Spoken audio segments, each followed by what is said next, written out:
মাঝে মাঝে এরকম স্থান পরিবর্তন করতে হয়। হাজব্যান্ড ওয়াইফের পছন্দ অপছন্দ যখন এক হয়ে যায় তখন তার কোনো কথাই নেই, তাই না? এই যে দেখুন ভুড়ি, এই ভুড়িটা আমার অনেক বেশি পছন্দের একটা খাবার। ইভেন আমার হাজবেন্ডেরও অনেক বেশি পছন্দের একটা খাবার। ও আমার হাতের ভুড়ি রান্নাটা অনেক বেশি পছন্দ করে। তো আমরা অনেকেই ভুড়ি রান্না করতে জানি না। দেখা যায় অনেকে আলু দিয়ে রান্না করে, অনেকে ভুনা করে, তাও আবার ঝোল রেখে রেখে। আবার অনেকেই ভাজি করে ঠিকই, কিন্তু পারফেক্টভাবে ভাজি করতে জানে না। তো আপনাদের কাছে আজকে আমি শেয়ার করব যে আমি কিভাবে ভুড়িটা রান্না করি। সাধারণত আমরা গরুর মাংস যেভাবে রান্না করি সেভাবেই হচ্ছে ভুড়ি রান্না করি, ওই একই মশলাপাতি দিয়ে। কিন্তু এখানে ভিন্নতা কী, কেন হচ্ছে যে আমি আপনাদেরকে ভুড়ি রান্নাটা শেয়ার করছি, কী কারণ বা এখান থেকে কী শিক্ষণীয় আছে সেটাই আপনাদেরকে বলছি। ঠিক আছে, সাথেই থাকুন। তো এই যে দেখুন ভুড়িটার মধ্যে আমি গরুর মাংস রান্না করার জন্য যতগুলো মশলাপাতি দেওয়ার প্রয়োজন সবগুলো দিয়ে ভালোভাবে ভুড়িটাকে মেখে ম্যারিনেট করে রেখে দেবো। এখানে আমি সাদা তেল ইউজ করেছি। সাদা তেল ইউজ করার পর আমি এটাকে ভালোভাবে মেখে নিচ্ছি। এই যে দেখুন কত সুন্দর করে মাখছি, মানে এত জুসি জুসি লাগছে, মাখার সময়ই অনেক বেশি মানে সুন্দর একটা স্মেল বের হচ্ছিল। তারপরে আমি কি করব, এটা 20 মিনিটের জন্য ম্যারিনেট করে রেখে দেবো। এদিক দিয়ে আমি হচ্ছে পাতিলে সরিষার তেল দিয়ে দিলাম। আমরা হচ্ছে যে যখন বেরেস্তা করব তখন সরিষার তেলের মধ্যে যখন বেরেস্তা করে অনেক সুন্দর একটা ঘ্রাণ আসে। তো এখানে আমি গরম মশলাগুলো দিয়ে ভালোভাবে নেড়েচেড়ে ভেজে নিয়েছি এবং পেঁয়াজ দিয়ে ভালোভাবে ভেজে নেব।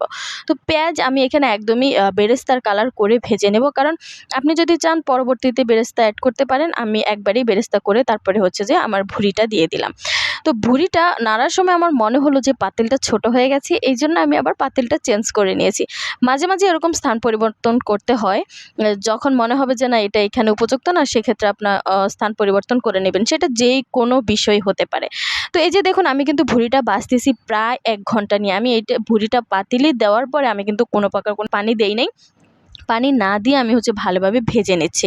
1 ঘন্টা ধরে আমি মিডিয়াম টু লো হিটে আমার এই ভুড়িটা ভালোভাবে ভেজে নিচ্ছি। তো এতে হচ্ছে যে কি প্রায় আমার অর্ধেক সিদ্ধ হয়ে গেছে। আমরা অনেকে কি করি, ভুড়ি পাতিলে দেওয়ার পর কোনো রকম একটু নাড়াচাড়া করে পানি ঢেলে দেই। এতে কিন্তু ভুড়ির মশলাটা ভালোভাবে কষানো হয় না এবং ভুড়ি থেকে সুন্দর একটা ঘ্রাণও বের হয় না। আমার ভুড়িটা দেখুন একবারে কিন্তু ভাজা ভাজা প্রায় হয়ে গিয়েছে, তারপরে হচ্ছে আমি পানি এড করেছি। আর যে পানিটা দিব সেখানে আমি একবারই পানি দেব, এখানে আমি আর সেকেন্ড বার পানি এড করব না। এই অল্প পানিতে আমার বড়িটা পারফেক্ট রান্না হবে এবং সুন্দর একটা কালার আসবে। এই যে দেখুন আমি আবার চেক করছি যে আমার বড়িগুলো সিদ্ধ হয়েছে কিনা। এত সুন্দর করে সিদ্ধ হয়ে গেছে যে আমার আর সময় নিতে হয় না। গ্রাম অঞ্চলে আগে দেখতাম তারা 2 দিন 3 দিন ধরে হচ্ছে যে বড়ি রান্না করতো। তো এখন আর সেই সময় নেওয়া লাগে না। আমার হাজবেন্ড বাসায় আসার পর ও তো নিজে খেয়ে এত বেশি মজা পেয়েছে এবং যাওয়ার সময় নিয়েও গেছে। ওর কাছে এত ভালো লেগেছে ভুড়িটা। আসলে অনেক মজার হয়েছিল।